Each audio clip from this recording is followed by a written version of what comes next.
Professor Suhan, when you talk about the othering issue, I think the biggest problem is that in this othering issue, the Manipuri identity is getting diluted, isn't it, Brijesh?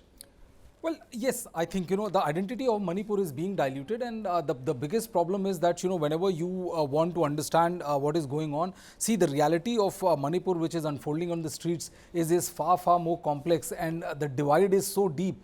That when you talk of a political situation, a political solution to the problem that is being done there, or how you can reach or reconcile the differences between the two community, it is going to be an extremely long haul, because there is a complete distrust of each side. One says that it is the chin cookies who are behind this armed attacks, and as we have discussed in our show several times, that that it was the second round of violence started only because the firing was from the hill and the people in the valley got shot, and that is how the second round was triggered. And the other side is saying that all this Arambai Tangol, the Manipur Lepan, and these are the people who have the arms, and the reason why they are not surrendering is because they don't want to lose the tactical advantage they have vis-a-vis the armed infiltrators they say that they are facing. And I think the identity of Manipur, or Manipuris, I would say, is I think fifth in the long list of how we want to approach this crisis which is unfolding in the state of Manipur. It's a very sorry state of affairs as far as the state of Manipur is concerned,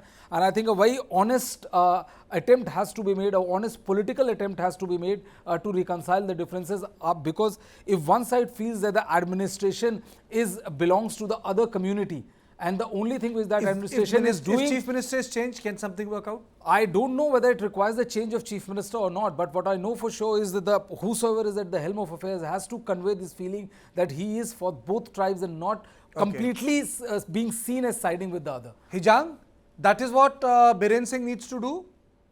Need to be more active, need to speak more? And act less partisan? Is Biren Singh speaking less? Sorry, can you repeat the question? Is Biren Singh speaking less? Don't you think he need to speak more? No, I don't think Brijesh Singh speak less. He speak too much. That's why the crisis is more deepens and the divide is more deepened. Because as a responsible person in that position, he should speak peace. He should speak he should use the neutral tones. But look at the sequence. Look at the events of his words, his speech, starting from the day he took over the chief minister post.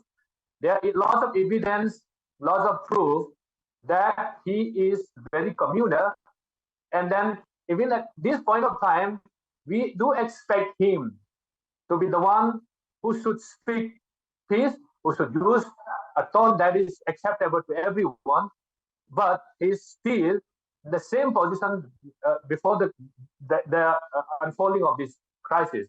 Therefore, we actually honestly and practically saying we don't at all trust at this government and the person who is in the leadership position.